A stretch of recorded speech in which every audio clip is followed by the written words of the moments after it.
This weekend, the Wolverines are taking on the Nebraska Cornhuskers. Now, to me, on the surface, the odds are against Michigan right now. Got a backup head coach. Yeah, did well against CMU, but that was CMU, respectfully. Got a rookie quarterback who, as we saw when they took on Oklahoma, still got to work some kinks out, which is to be expected. On the other side, though, we got a Nebraska team led by Matt Rule who is leveraging their experience and is bearing fruit. So I'm wondering why Vegas believes that Nebraska is the underdog here when they're at home. It's these type of lines that I want to break down on this channel, guys. I'm going to share with you how I'm moving. On one side, I'm taking this 4-leg parlay here, plus 1724. Nebraska on the money line, under 47.5. Dylan Raiola, over 224.5 passing yards, and he's going to throw one of those suckers to Dane Key because that appears to be his top guy for the season. Now, I'm going to break down my picks in this video, and if you're a Michigan fan and you're still watching the video, don't worry. On the other side, too, I got a parlay set up. 3-pick parlay plus 4,900 for Michigan. Michigan on the money line, still under 47.5. I'm going to break that down, trust me. And Jordan Marshall actually getting 2 Tud Buds. I know Justice Haynes is the workhorse right now. He's the main guy. Well, one thing I've learned, okay, in my short but experienced sports betting career, been at it about 3 years now, 3.5 years. Always expect the unexpected. I'll just leave it at that.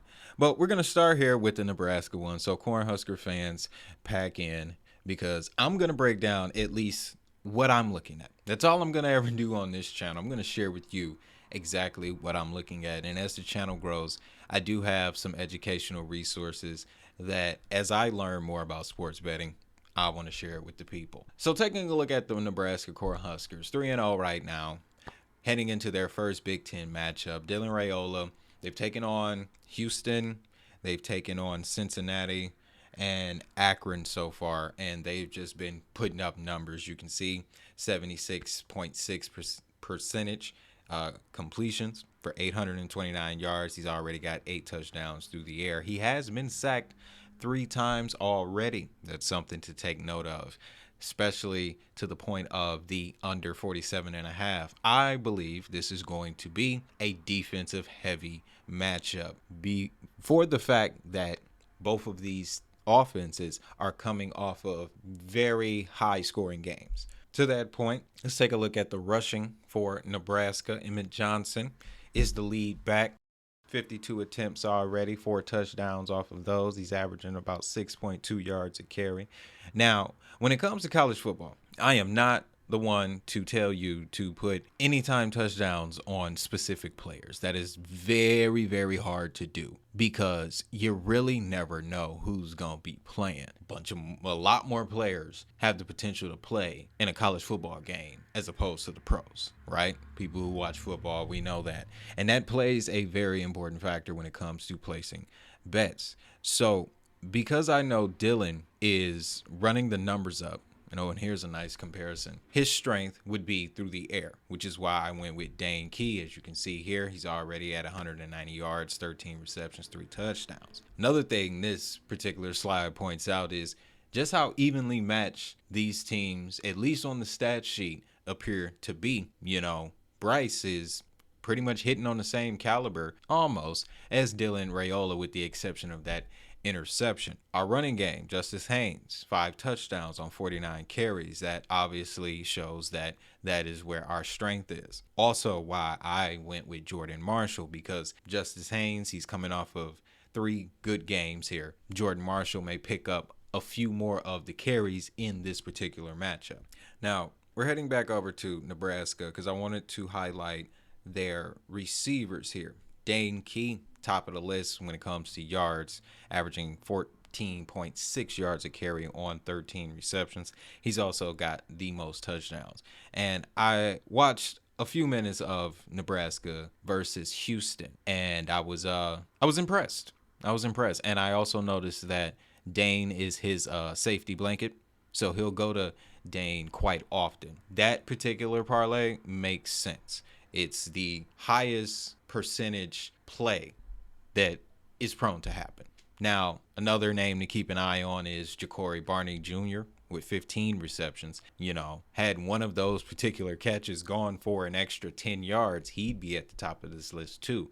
But when it comes to my choice of Dane Key over Ja'Cory, that is coming off of the film that I'm watching and how they seem to have a different kind of chemistry. That's just my opinion. So that would really explain why I set up this parlay this way. Nebraska on a money line, Dylan to Dane over 224. Now, let me pull up Dylan's numbers here. That's the offense. I'm going to break that down too, because that's going to go into my the under discussion. All right, let's go back over here to Dylan. 829 yards over 3 games. So he's averaging about 250, roughly 220, somewhere between 220 and 250. And we just broke down his 2 top receiving weapons. They're at home. I think 225 is an easy target. So putting it all together like that, that's why I'm taking this 4-leg parlay plus 1724 on Nebraska this weekend. And again, there's no disrespect to the boys in Ann Arbor. I grew up here, all right? You'll often hear it when we cover Spartans games as well, all right? But I'm also not a naive bettor. I'm not a stupid bettor either. All right. At the end of the day, we all do this to make a couple dollars. That's what I'm trying to help folks do. Now, let's talk about this Michigan parlay, this 3-pick. And that's something else I want to point out. Keep your parlays short. Never more than 4 legs. All right.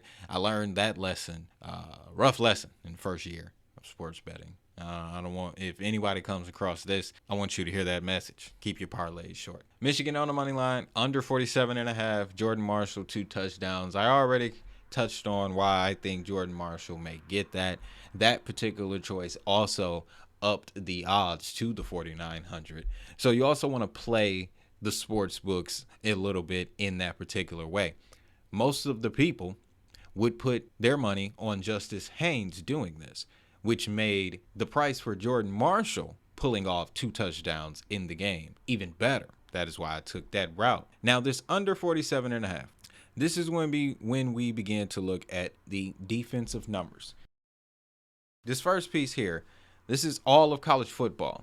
Nebraska is 7th in defense right now. When you looking at yards per game allowed, they're only allowing 188 yards per game. Now, yes, these statistics, you take them with a grain of salt in the first 3 weeks.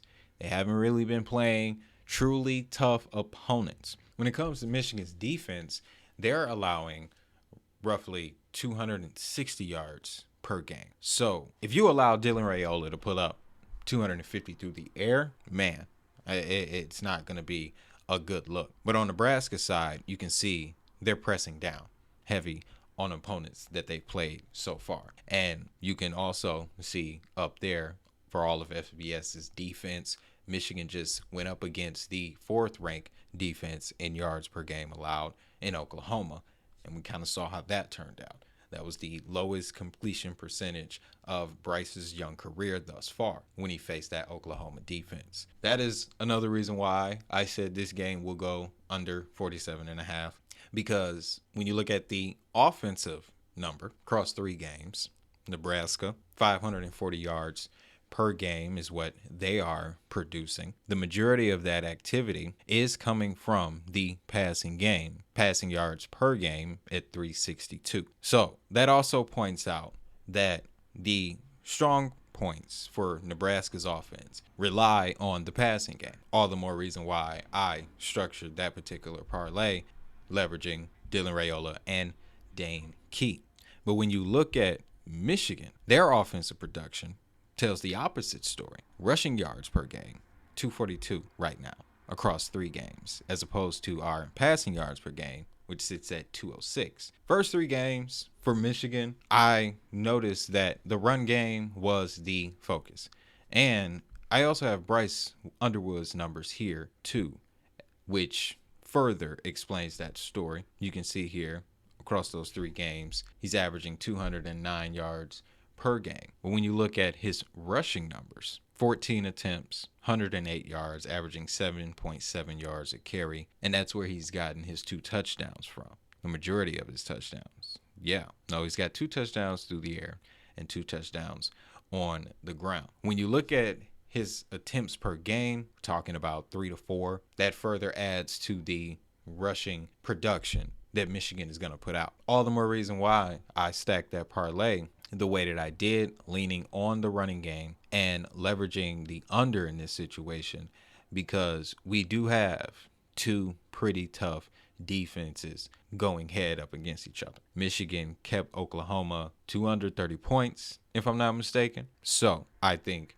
that is worth something. Now, that's the way I'm looking at it. Again, let me know what you think down in the comments. That's all I got for this one. Thanks for tuning in, and I'll see you in the next one.